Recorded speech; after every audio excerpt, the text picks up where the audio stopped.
how's it going, everyone? It's Jobito. So I read Boruto Chapter 38 and it left me pretty speechless. Now, if any of you know anything about me, it's that I'm not big on Boruto that much, but this chapter really stood out to me because it left me on the edge of my seat the whole time. And that's not much that I can say about a lot of Boruto, but this chapter was really good.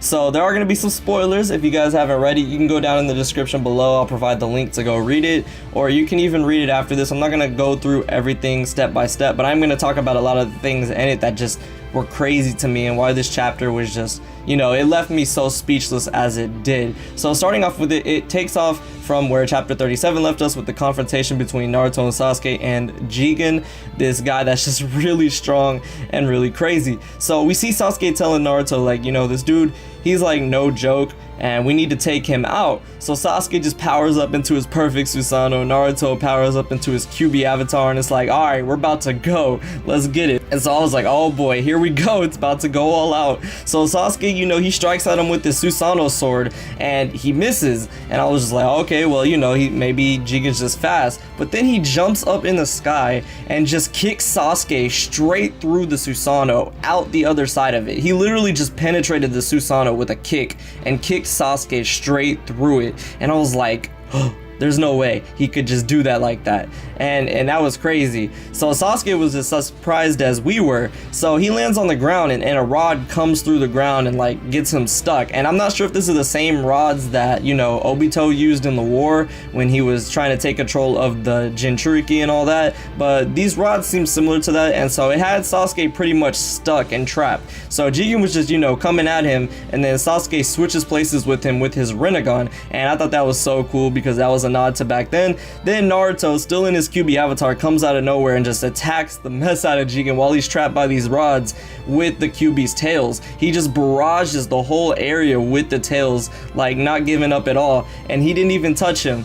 And then out of nowhere, we just see Jigen jump up in the sky and do the same thing he did to Sasuke. He just kicks Naruto straight through the chest, out the other side of the QB avatar. Like, this is crazy to me. He pretty much just went ahead and jumped right through each of their respectable things and just took them out like that, and that was crazy to me. So at this point I was like, all right, this dude, what can they possibly do? So automatically right off the bat, Sasuke tells Naruto, like, he's like, all right, Naruto, pretty much get ready, you know, we need to do more than just this. So Naruto hurls a Rasengan straight at him, and Jigen, you know, he's just thinking, all right, you know, you think you can just take me out with a Rasengan? Then Sasuke switches places with Naruto and tries to cut Jigen with his sword, and it would have worked too. This is the type of multi-step plans we've seen against like Kaguya and stuff. And then all of a sudden, like, the same rods that Jigen used to like try to pin down Naruto and Sasuke started protruding from his like neck area, and it stopped Sasuke's blade, and this completely caught him off guard.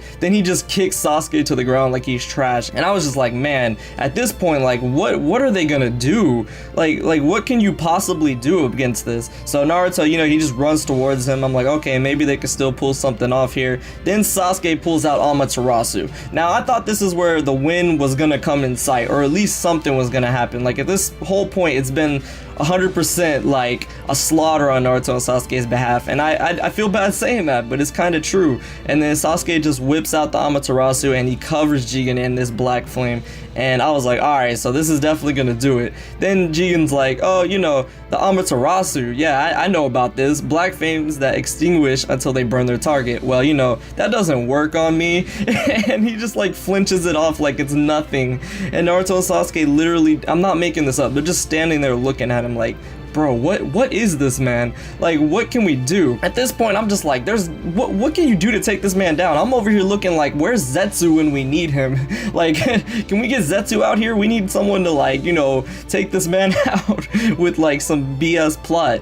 And then after that, you know, the fight's pretty much over. We do see that Jigen, you know, he is taking a little bit of damage. His body more or less can't really keep up with it, and then he just kind of suspends Naruto and Sasuke in the air with these rods. He just sticks it right through them, and at this point the fight's pretty much over. They're both in pretty bad shape, and it's crazy, you know, like Jigen, he barely had to do anything aside from just, you know, kick them straight out of their respective things and then just, you know, stick them with these rods so that they can't move. Now at this point, like I said, the fight's already over, so he's like, you know, Naruto, it would be more work than I need to do to just kill you and then kill the Nine Tails, so instead I'm just gonna seal you away. But not you, Sasuke, you need to die because you could just teleport away. So at this point they both realize that, yo, we can't take this man down, he's too strong. And so Naruto, you know, being more logical here, he sends out some shadow clones to, you know, keep Jigen busy, and he's like, yo, Sasuke, you gotta get out of here, bro, teleport away, I'll be okay. And Sasuke was reluctant to do that at first, but eventually he realized, yeah, I've gotta go. So as Jigen lunged at him for the last time to kill Sasuke, he teleports away with the space-time ninjutsu, and then Sasuke got away. He was in pretty bad shape, but he teleported to Sakura, so hopefully she'll be able to take care of him. Then Naruto confronts Jigen, and, you know, he's pretty pissed, as we usually see Naruto, and he really can't do anything at this point. But what surprised me was even Kurama was like, yo, Naruto, you need to stop, like, don't make this man any more mad. And Naruto was shocked a little bit as well, because I've never seen Kurama like this. He was just like, yo, this dude, he will murder you, like, stop giving him an excuse to slaughter you, just chill out. And then Jigen starts talking about Boruto, and Naruto gets even more mad, and then Kurama's like, you need to hold it in or we're both dead. And I was like, oh my goodness, like, I've never seen Kurama talking like that about this. And then this giant black, what looks like a gourd, comes down, and it just seals Naruto and the Kyuubi both inside. So that was the fight, and it was pretty crazy. I've never seen Naruto and Sasuke get this decimated before. It was very unbelievable to me. And then the final scene we see is a scene of Kawaki holding a photo of the 7th Hokage Naruto, and then Sarada shows up and she's like, hey, where's Lord 7th at, Kawaki? And he's just looking at the photo, and then all of a sudden it just falls on the ground and cracks. And that, when that happened, my heart dropped, because if there's anything that we know about Naruto is that it loves its symbolism. We've seen this in the past where when Tsunade was drinking some tea, the cup cracked, and that's how we knew that Jiraiya was gonna die. When Tamari, she was drinking something as well, and it cracked. That's when Gaara was on the brink of death, and even though Gaara didn't die, Lady Chiyo had to sacrifice herself. So there's a lot of parallels here. So even if Naruto doesn't die, you know, it's a big sacrifice that he made, telling Sasuke to get out of there, and this is a big sacrifice. So it's a lot of similarities to that, and it really made my heart drop.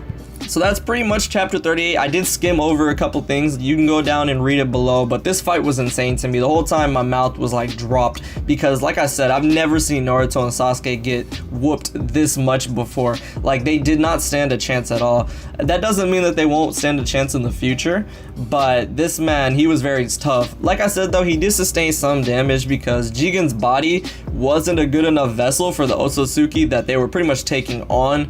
So, you know, there was that kind of thing where, you know, he might be weaker next time if the body doesn't hold together. That's kind of why he said he needs Kawaki. But yeah, it was a really crazy fight, and I still liked seeing them both go all out. That part was really dope.